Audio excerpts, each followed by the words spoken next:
Halo mahasiswa, kita bertemu pada perkuliahan selanjutnya.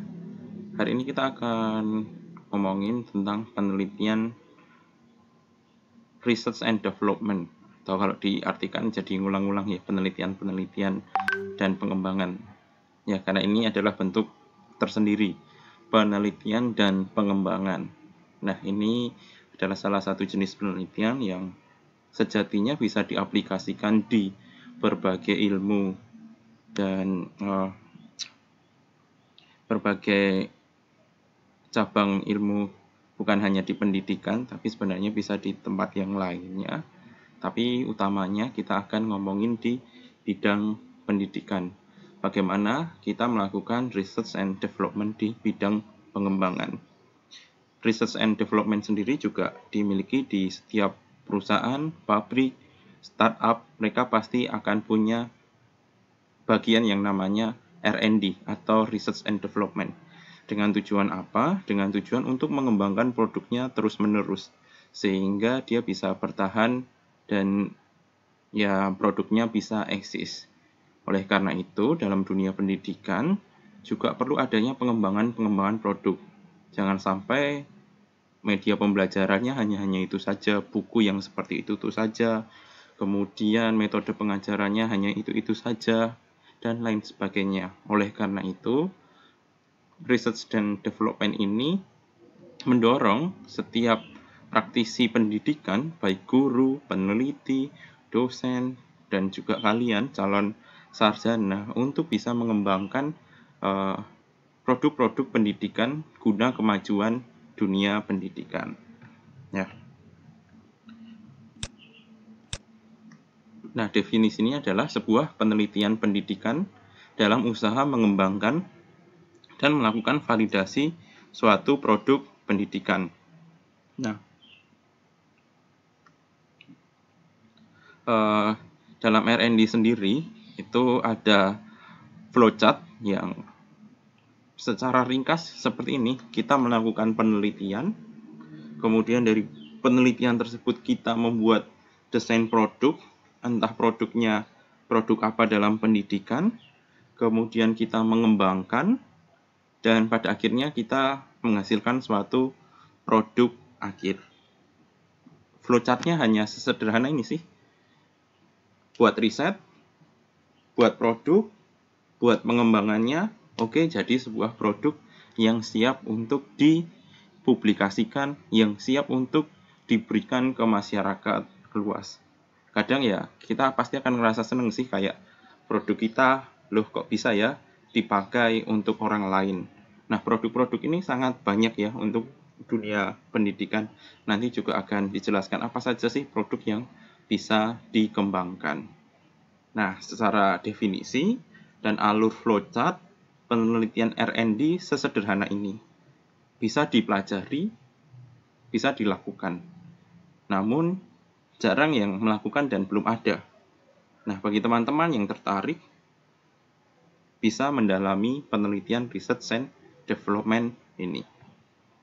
Nah, kalau ngomongin produk adalah produk yang dihasilkan antara lain seperti bahan pelatihan untuk guru, materi belajar, media, soal, sistem pengelolaan dalam pembelajaran, dan lain sebagainya. Nanti akan juga dijelaskan. Intinya ini adalah produk-produk yang pasti familiar di dunia pendidikan. Dan produk ini adalah menjadi sebuah bentuk mahakarya kita.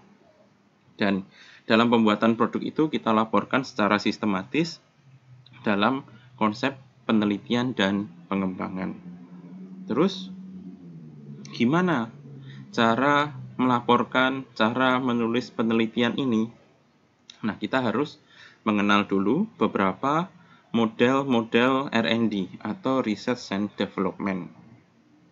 Ada beberapa model, tapi setidaknya cukup mengetahui 4 ini saja, dan kemudian bisa dipraktekkan itu sangat bagus. Yang pertama adalah model ADDIE. Kedua model Bock and Gall, ini yang menjadi acuan, ini dari sumber internasional. Prof. Sugiono pun juga mengacu dari buku ini, Bock and Gall. Kemudian model 4D, dan kemudian model dari Profesor Sugiono.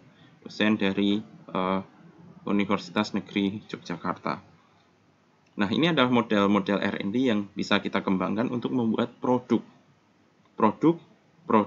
pendidikan. Nah, terus apa saja produk pendidikan? Bisa dilihat, ini adalah produk-produk pendidikan. Nah, ini pun juga bisa untuk pendidikan yang non-formal, tidak selalu pendidikan yang formal.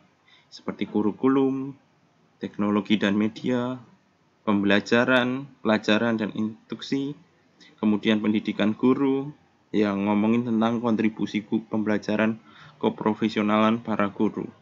Jadi kalau memang di hatimu ada beban, misalnya di sekolah minggumu belum ada buku ajar, kamu mau mengembangkan buku ajar untuk sekolah minggu yang berbasis dengan cerita atau komik, ya bisa.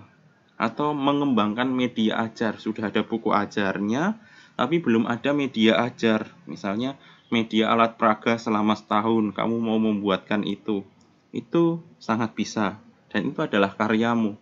Dan itu pasti sangat baik sekali. Itu contoh di sekolah minggu, mungkin bisa di PPGT.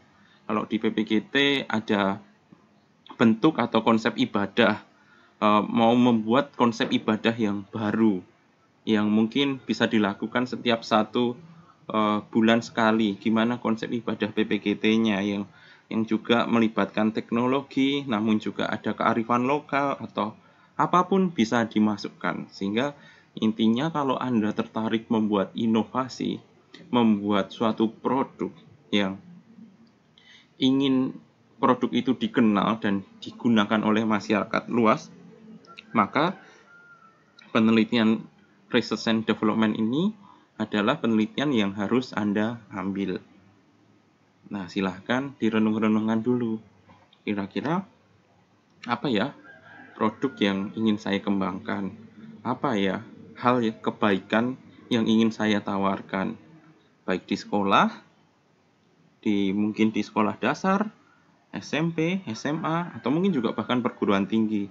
Tapi dengan melibatkan dosen, karena kalau perguruan tinggi berarti yang mengajar adalah dosen. Ataupun juga di sekolah-sekolah informal, seperti di gereja, sekolah minggu, katekisasi, PPGT, dan seterusnya.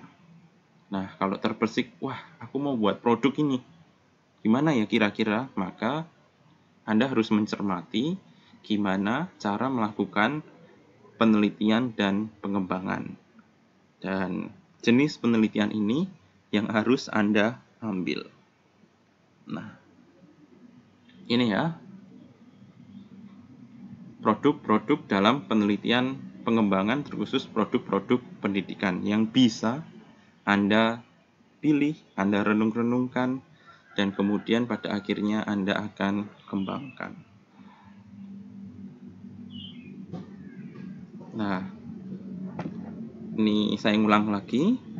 Sebenarnya garis besar metode R&D itu didasari guru ingin meningkatkan kualitas pembelajaran. Nah, ketika guru ingin meningkatkan kualitas, dia terbersit adalah bukan hanya memperbaiki kelas, bukan hanya memperbaiki dari metode yang sudah ada, ataupun melakukan tindakan kelas yang terdiri atas siklus-siklus. Dia melompat lebih jauh ke depan. Dengan cara apa? Sang guru ini ingin menciptakan inovasi. Inovasi ya, bukan invasi, inovasi. Atau suatu bentuk hal yang baru. Jadi dia ingin melompat ke depan. Dia ingin membuat inovasi. Dia sudah lama mengajar, kok bahan ajarnya seperti ini saja ya. Maka dia ingin inovasi membuat bahan ajar. Dia sudah lama mengajar, dia melihat, loh kok teknologi pembelajarannya hanya pakai PowerPoint saja ya. Dia ingin menciptakan sesuatu yang baru. Dia sudah lama mengajar, kok manajemen gurunya, manajemen penilaian, manajemen yang lainnya hanya seperti ini saja ya. Dia ingin membuat manajemen yang bagus yang nanti mungkin bisa tersinkronisasi dengan akreditasi sekolah. Itu bisa menjadi trigger-trigger untuk melakukan penelitian research and development. Jadi sang guru ini punya pikiran untuk melompat ke depan, menciptakan sebuah inovasi. Bukan invasi ya, inovasi. Nah, demikian juga bagi Anda, seorang calon-calon guru pendidikan agama Kristen, Anda bisa menciptakan inovasi ke depan. Kira-kira produk atau hal apa yang ingin Anda ciptakan. Maka ketika Anda ketemu itu, oh saya ingin menciptakan produk ini, maka Anda tinggal melakukan riset untuk membuat sebuah produk. Nah, produk sangat didalami, materinya, kelemahan dari produk yang sebelumnya apa, ini nanti produk Anda ini bedanya apa, maka muncullah produk Anda. Tapi ketika produk Anda sudah jadi, belum tentu produk Anda itu diterima oleh masyarakat luas. Oleh karena itu, Anda harus melakukan pengembangan. Pengembangan ini berupa uji coba, baik uji coba secara terbatas ataupun uji coba secara massal. Dengan tujuan apa? Ada perbaikan-perbaikan kepada produk Anda sebelum produk Anda itu diuji bebaskan ke masyarakat luas. Jadi ketika Anda cipta, wah sudah selesai nih yang saya ciptakan, tidak berhenti sampai di situ, tetap harus dikembangkan. Nah, dikembangkan ini bisa diujikan ke orang terbatas atau masyarakat dalam lingkup tertentu, kemudian ada masukan-masukannya, nah itu yang menjadi dasar pengembangan. Nah, ini yang disebut dengan R&D. Ketika kita membuat produk pendidikan, diteliti dengan seksama, disusun dengan seksama, dan sampai akhirnya dilakukan revisi berdasarkan pengembangan-pengembangan yang telah kita tentukan sebelumnya. Ini garis besar metode research and development. Kemudian model-modelnya, apa saja model-model R&D? Kita masuk pada model yang pertama. Model R&D yang pertama adalah model ADDIE yang terdiri atas analyze, design, development, implementation, and evaluation. Ada 5: analysis, design, development, implementation, and the last is evaluation. Nah, model AD ini adalah model untuk kita membuat sebuah penelitian dan pengembangan. Yang pertama, kita melakukan analisis, yaitu ya kita menganalisis dari materi-materinya, dari kebutuhan-kebutuhannya. Intinya kita cari semuanya itu sebagai bahan baku atau bahan dasar untuk nomor 2, yaitu desain atau membuat sebuah produk baru dalam penelitian pendidikan. Nah, desain ini adalah poin di mana kita membuat suatu produk yang baru yang berbeda dari sebelumnya. Nah, setelah produk yang baru ini dibuat, maka kita lakukan development atau pengembangan. Ya, pengembangannya berupa tadi pengembangan secara terbatas dan pengembangan secara luas, dan kemudian dilakukan implementasi, gimana implementasinya pada masyarakat yang lebih luas lagi, dan pada akhirnya dari pengembangan dan implementasi ini dilakukanlah evaluasi dengan tujuan untuk memperbaiki produk. Jadi produk yang Anda hasilkan nanti adalah produk yang sudah mengalami masukan-masukan dari masyarakat luas. Jadi konsepnya analisis, yaitu mempersiapkan bahan baku, desain, membuat bahan baku, dikembangkan, kemudian diuji dengan implementasi, dan pada akhirnya dilakukan proses evaluasi. Ini model yang pertama dari research and development. Kalau Anda tertarik dengan ini, silahkan dipakai. Kemudian model yang kedua adalah model 4D. Define, Design, Develop, and Disseminate. Kalau tadi 5, ini diringkas lagi jadi 4. Tahap yang pertama itu define, ya sama seperti analisis. Lakukan uji pendahuluan, mencari bahan baku, mencari segala sesuatu yang Anda perlukan untuk membuat produk tersebut.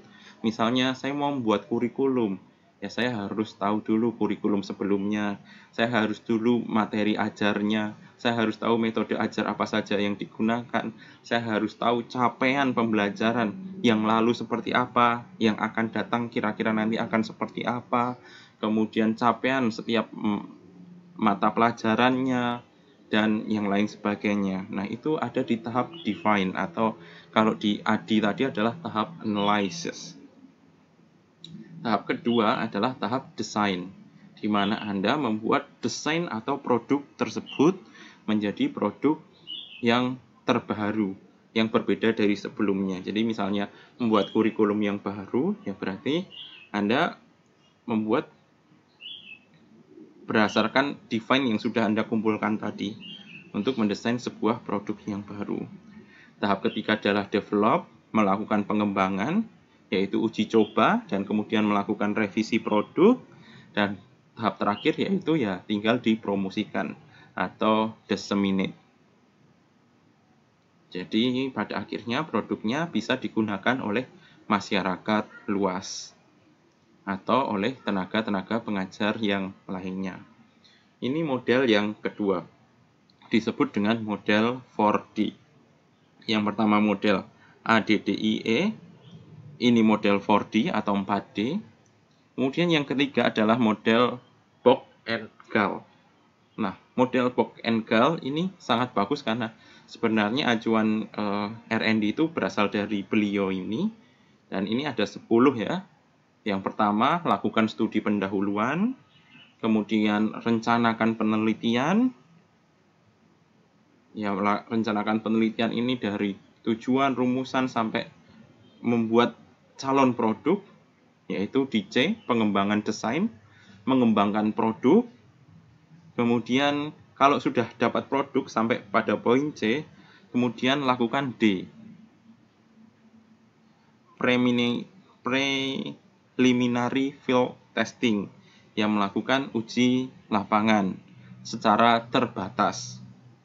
Nah, setelah uji lapangan terbatas, maka lakukan revisi produknya. Kalau produknya sudah direvisi, lakukan uji lapangan utama yang agak lebih luas. Kemudian lakukan lagi revisi. Jadi tahap pengembangannya itu dirincikan. Yang pertama uji terbatas, revisi, uji lapangan yang lebih luas, revisi. Kemudian tahap selanjutnya uji kelayakan dari perbaikan-perbaikan tersebut, kira-kira masih layak enggak. Nah, ini bisa diujikan ke expert judgment atau orang yang ahli pada bidangnya. Dan terakhir tinggal revisi final. Dan tahap ke-10 yaitu penyebar luasan atau diseminasi produk. Nah, ini adalah 10 langkah dari model Bock and Gall. Nah, ini pun juga diadaptasi oleh Prof. Sugiono dalam bukunya Penelitian Pengembangan, yaitu 1. Mencari potensi masalah, 2. Mengumpulkan data, 3. Mendesain produk, 4. Melakukan validasi desain. Nah, validasi desain ini bisa dilakukan pada expert judgment atau orang yang pakar pada bidangnya. Kemudian 5. Melakukan revisi desain, kemudian uji coba produk yang terbatas, revisi produk, uji coba pemakaian, revisi produk, dan yang terakhir produksi massal. Ya, ada beberapa dari milik Bock and Gall yang diperbarui oleh Prof. Sugiono, dan ya ini juga bisa dipakai dalam pengembangan atau pembuatan produk kemudian dilakukan pengembangan. Jadi baik model Bock and Gall dan model Prof. Sugiono ini bisa sebagai dasar Anda dalam melakukan penelitian dan pengembangan. Terus Pak, kalau melakukan penelitian pengembangan harus empat-empatnya ini atau salah satunya? Anda tinggal pilih salah satu dari 4 model ini. Dan alur proses penelitian Anda yang mengikuti model-model ini. Dan kalau sudah ketemu seperti itu ya, silahkan Anda melakukan penelitian untuk research and development. Sesederhana ini penelitian research and development, tapi pada prakteknya ya ini membutuhkan effort, kerja keras, karena ya Anda itu membuat suatu produk, membuat suatu inovasi produk. Dan biasanya untuk S2 atau S3, penelitian R&D ini masih sangat laku. Dan ya pada akhirnya R&D akan mendorong tingkat inovasi Anda dalam menciptakan produk pendidikan. Nah, bagi para mahasiswa yang tertantang untuk membuat produk-produk yang terbarukan, produk-produk yang akan menolong sekolah Anda, sekolah di tempat Anda masing-masing, di kampung Anda masing-masing, ambillah penelitian R&D sebagai mahakarya skripsi Anda.